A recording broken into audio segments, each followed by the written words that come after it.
Ce programme est financé par des amis et partenaires du ministère de Joyce Meyer.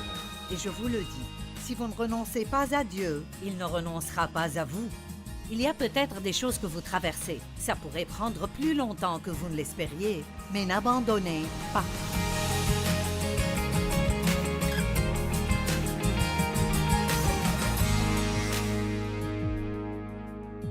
Merci de nous avoir rejoints aujourd'hui dans notre programme et je prie que mon enseignement vous aide à vivre pleinement votre vie.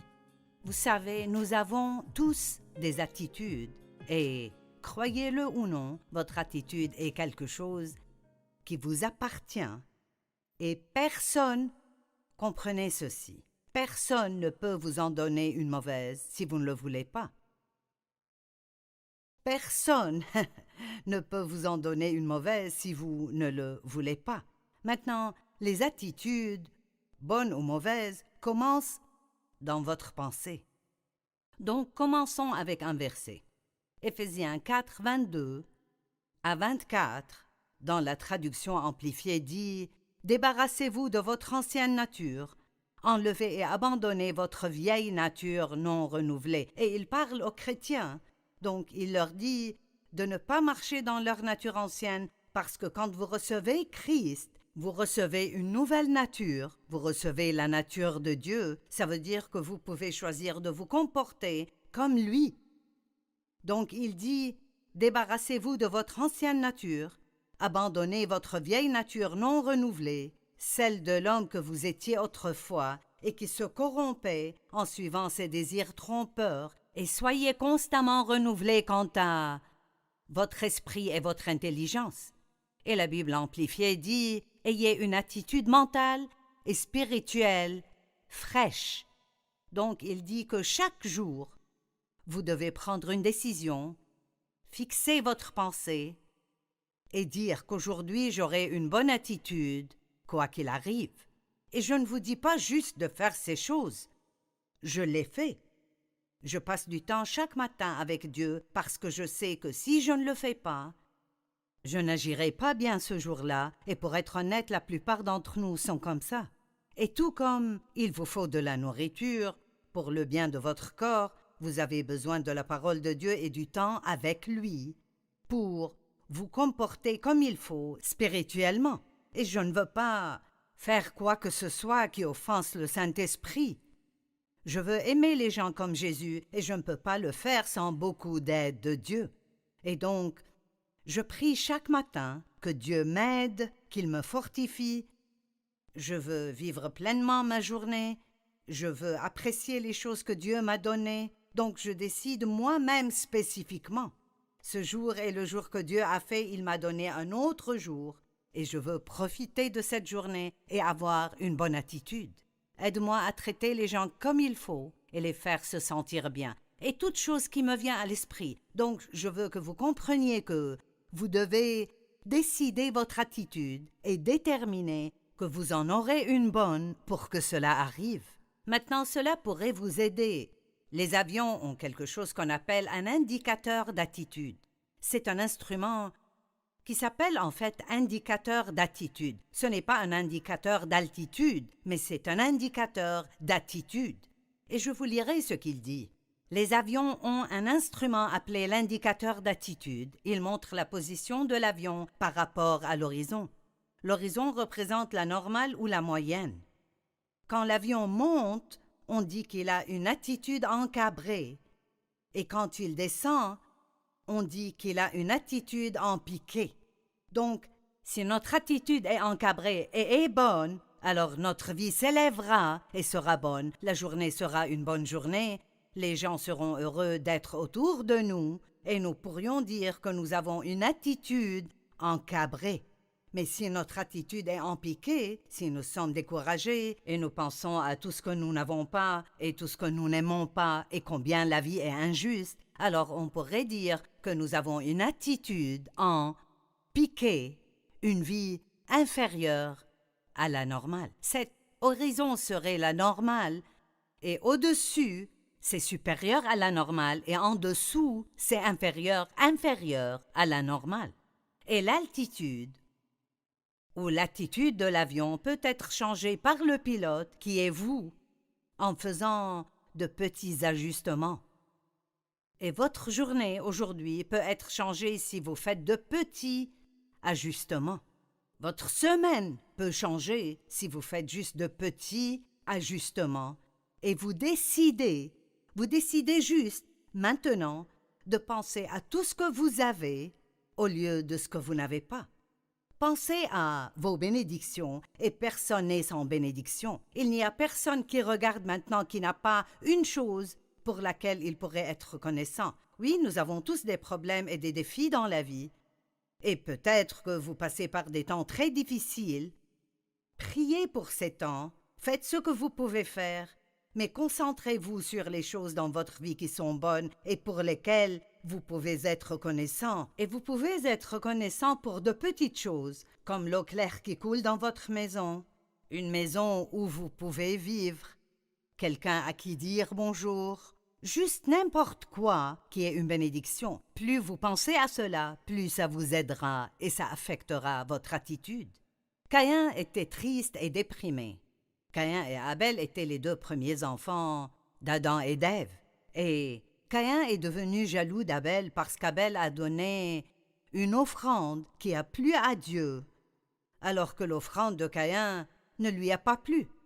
Genèse 4, 5 et 6 dit « Mais il ne porta pas un regard favorable sur Caïn et sur son offrande. Cela mit Caïn dans une grande colère, ça l'irrita et son visage s'assombrit. » Vous savez, nous pouvons voir des attitudes. Une attitude est comme votre vie de pensée tournée à l'envers. Ça affecte votre langage corporel, ça se voit sur votre visage. Et je ne sais pas pour vous, mais la plupart d'entre nous, avez-vous jamais dit à quelqu'un « Je peux toujours voir ce que tu penses » d'après l'air que tu as?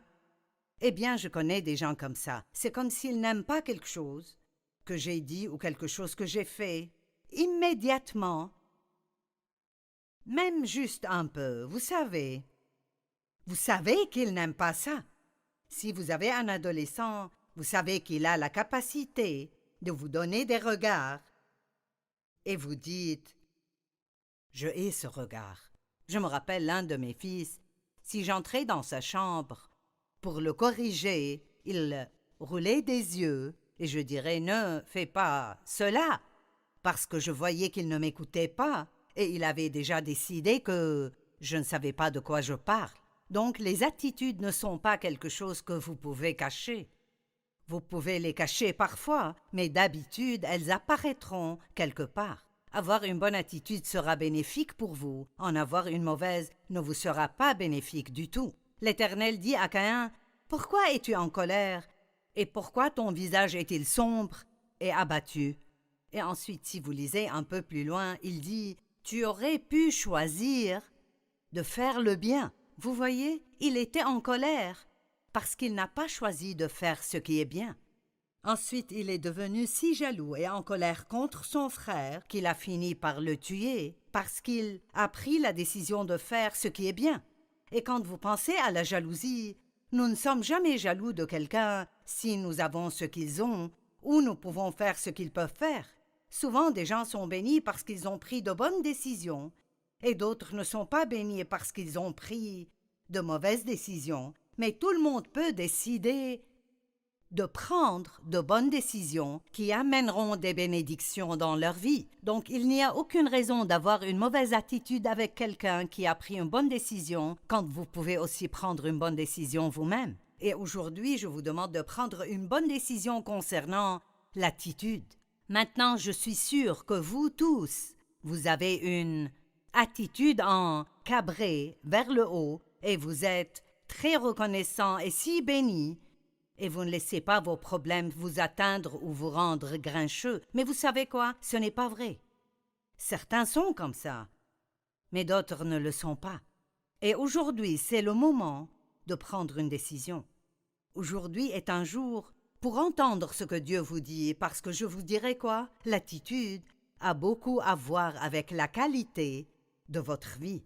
J'ai dit ici dans le ministère, et je suis sérieuse, je préférerais avoir un employé qui est peut-être un peu moins talentueux, mais qui a une bonne attitude, plutôt que d'avoir quelqu'un qui peut faire presque tout, mais qui a une mauvaise attitude.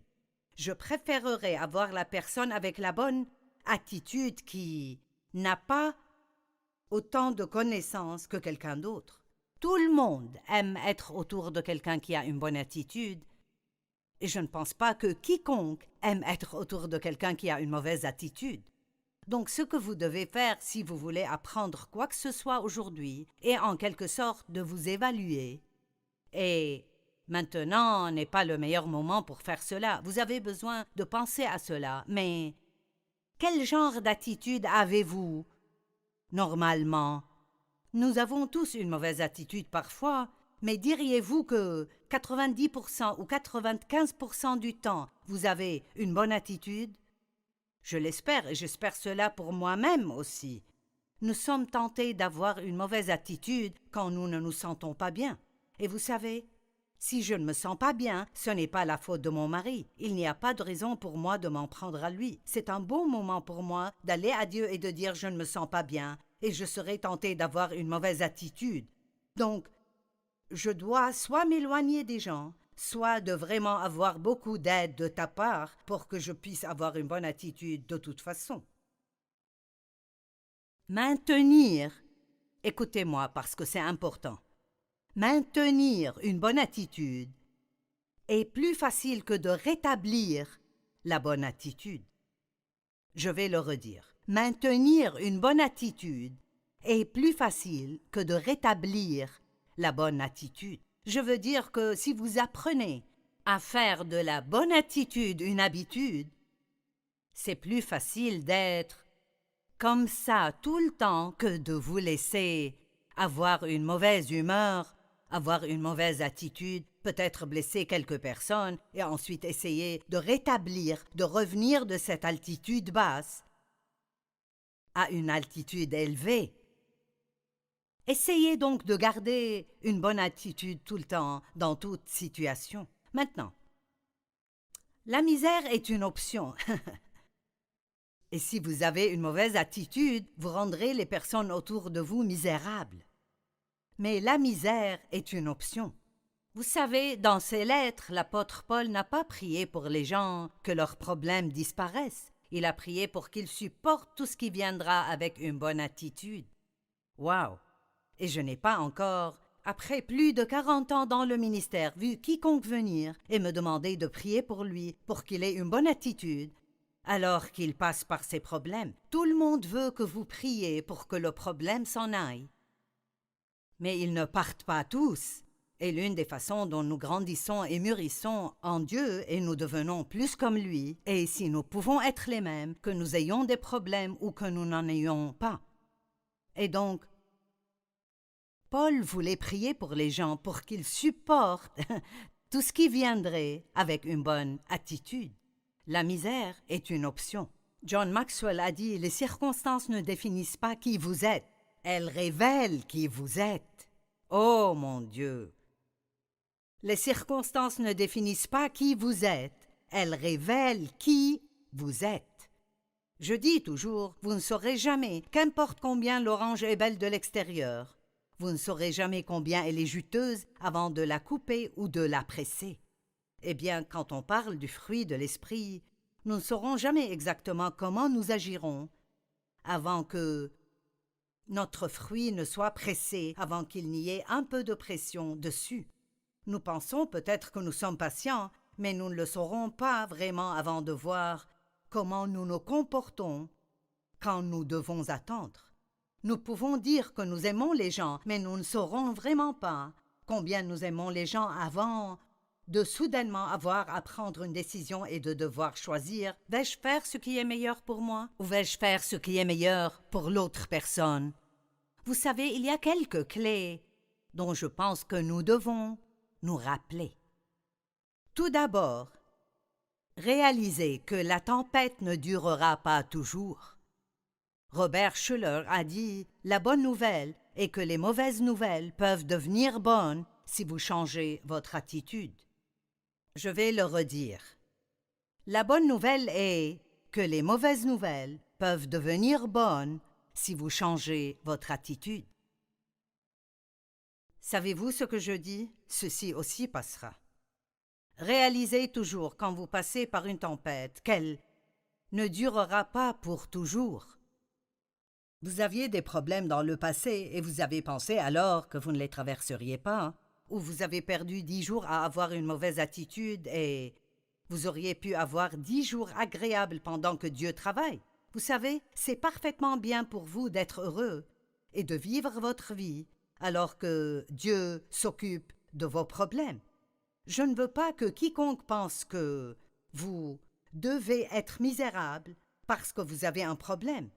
Ne vous inquiétez pas pour vos enfants, juste parce que vous avez des adolescents et vous ne les comprenez pas toujours. Vous pouvez prier pour la situation et la confier à Dieu. Prier pour des choses et ensuite s'inquiéter ne vous fait aucun bien. Nous devons prier pour eux et confier cela à Dieu. Donc, l'une des choses que je dis qui m'aide quand j'ai un problème, et je dis d'habitude cela à haute voix et parfois plusieurs fois par jour, cela ne durera pas toujours. Et j'aime aussi dire, ceci finira assurément bien. Je ne sais pas comment ça finira, mais je sais que ça finira bien. J'aurais aimé vous voir tous et vous demander de lever la main pour voir combien d'entre vous doivent prendre la décision d'avoir une bonne attitude. Une mauvaise attitude vous surprendra si vous ne décidez pas d'en avoir une bonne. Je dis toujours, vous pouvez attraper la grippe, mais pas la bonne santé. De la même façon, vous ne pouvez pas attraper une bonne attitude. Vous pouvez en attraper une mauvaise parce que l'ennemi vous surprendra. Et en tant qu'être humain, c'est la façon dont nous dérivons sans Dieu pour nous aider. Et donc apprenons à écouter le Saint-Esprit à l'intérieur de nous et le laisser nous montrer quand nous commençons à avoir une attitude en piqué et nous ramener à l'attitude encabrée. Voici une autre clé qui est utile.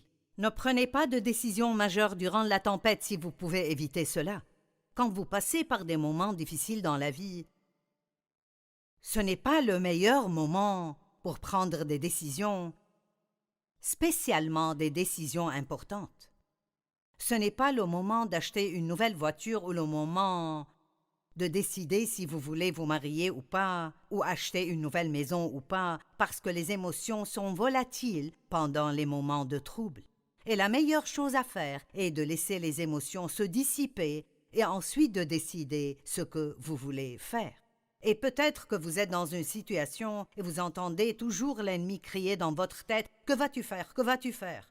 Et vous devez avoir cette attitude de « Je ne vais pas faire quoi que ce soit avant que Dieu ne me montre ce qu'il veut que je fasse ». Ne laissez pas l'ennemi vous pousser à faire une décision émotionnelle que vous pourriez regretter d'avoir prise plus tard. Une autre clé est de garder le contact avec la tour de contrôle. Vous savez, quand un avion est dans une tempête, il garde toujours le contrôle et garde le contact avec la tour de contrôle. Et nous devons faire cela. Écoutez, quand vous êtes contrarié et vous avez des problèmes, ne laissez pas les problèmes vous éloigner de Dieu. Laissez-les vous rapprocher de Dieu. Passez plus de temps avec lui. Implorez-le, recherchez son conseil. Ne vous isolez pas dans votre coin à vous apitoyer sur vous-même. Gardez le contact avec la tour de contrôle et là, vous pourrez toujours avoir l'attitude encabrée. Clé numéro 5. Essayez de garder les choses en perspective. Notre perspective est la façon dont nous décidons de regarder les choses. Et c'est très important, je pense, d'être sûr que nous regardons les choses comme il faut. J'ai une histoire que je voudrais vous lire. Elle est un peu longue, mais elle vaut le coup et elle explique ses points d'une façon que vous comprendrez. Une fille est partie de la maison pour aller à l'université et elle a écrit une lettre à ses parents. Et elle a dit « Depuis que je suis à l'université, je ne vous ai pas beaucoup écrit et je suis désolée pour ne pas vous avoir écrit avant maintenant. Mais je vous mettrai à jour maintenant. Mais avant de lire, de grâce, asseyez-vous. Et je suis sûre que cela les a fait sursauter. Êtes-vous assis? Ne lisez pas si vous n'êtes pas assis. Je vais assez bien maintenant. La fracture crânienne que j'ai eue quand j'ai sauté par la fenêtre de ma chambre, quand elle a pris feu un peu après mon arrivée ici, sont maintenant guéries. Je n'ai ces maux de tête sévères qui étaient fréquents que de temps en temps au lieu de chaque jour. Heureusement, le feu dans ma chambre et le seau ont été vus par un employé à la station d'essence. Il est venu, m'a prise à l'hôpital et a continué à me visiter là-bas. Quand je suis sortie de l'hôpital, je n'avais pas d'endroit où vivre à cause de l'incendie. Donc il a été gentil de m'inviter à partager sa chambre au sous-sol avec lui. Elle est assez petite, mais mignonne. Il est très gentil et nous sommes tombés amoureux et nous comptons nous marier. Nous n'avons pas encore décidé la date, mais ce sera avant que ma grossesse ne soit visible. Oui, maman et papa, je suis enceinte. Je sais combien vous attendiez d'être grands-parents et je sais que vous aimerez le bébé et que vous lui donnerez la même dévotion tendre que vous m'avez donnée quand j'étais enfant. La raison pour le délai dans notre mariage est que mon partenaire a une infection mineure que j'ai imprudemment attrapée de lui. Je sais en tout cas que vous l'accueillerez dans notre famille les bras grands ouverts. Il est gentil, et bien qu'il ne soit pas bien éduqué, il est très ambitieux. Bien qu'il soit d'une race et d'une religion différentes de la nôtre, je sais que la tolérance que vous exprimez souvent ne vous permettra pas d'être gêné par cela. En conclusion, maintenant que je vous ai mis à jour, je voudrais vous dire, maman et papa, qu'il n'y avait pas de feu dans ma chambre, je n'ai pas eu de concussion ni de fracture crânienne, je ne suis pas allée à l'hôpital, je ne suis pas enceinte, je ne suis pas infectée et je n'ai pas de partenaire dans la vie. Toutefois, j'échoue en histoire et en sciences et je voulais que vous voyiez cela avec une bonne perspective. Je suis sûre que beaucoup d'entre vous rient parce que c'est une histoire assez drôle. Imaginez juste combien les parents étaient soulagés à la fin de cette lettre. Mais pensez juste à ce que leur réaction aurait été si la fille avait juste appelé et dit « J'échoue en sciences et en histoire ». Je suis sûre qu'ils auraient été fâchés. Ils se seraient peut-être énervés, ils auraient été frustrés et auraient eu des grandes disputes dans la famille. Mais maintenant, quand elle leur a raconté cette autre histoire folle d'abord, ils ont fini par être soulagés. Et quand vous avez un problème dans la vie, quand vous avez cette tempête dans la vie, vous pouvez toujours penser comme ceci. Eh bien, j'aurais aimé que ceci n'arrive pas, mais ça aurait pu être de loin pire.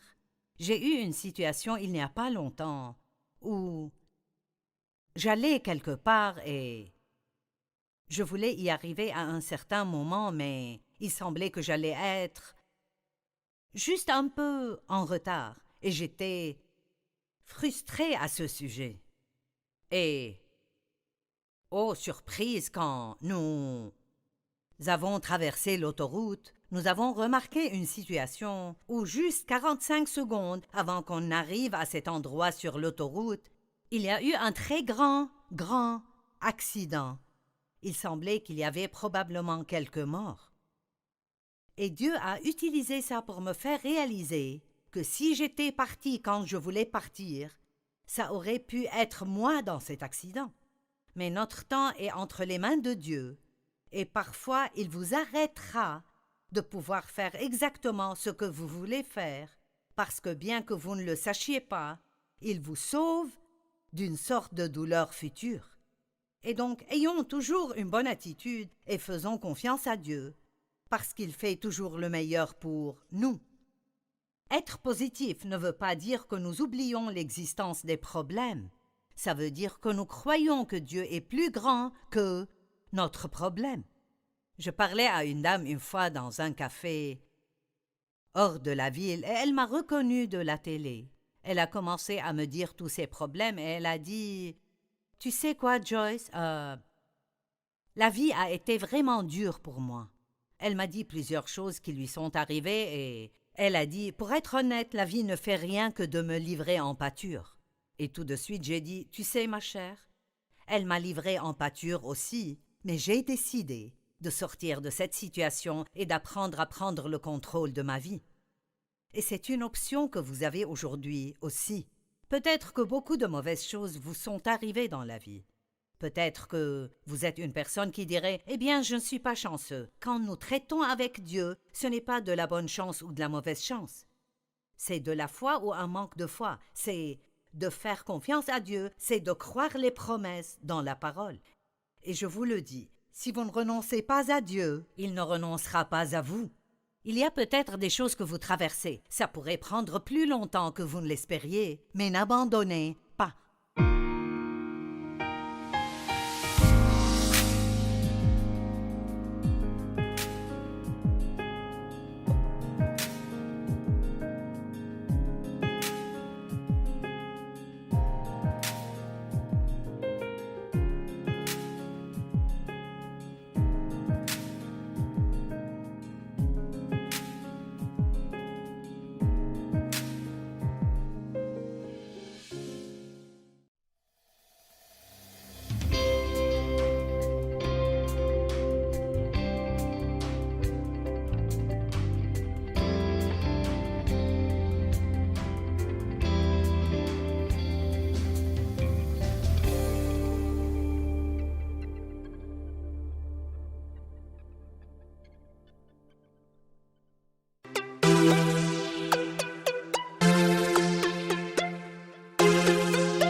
Tôi xa quê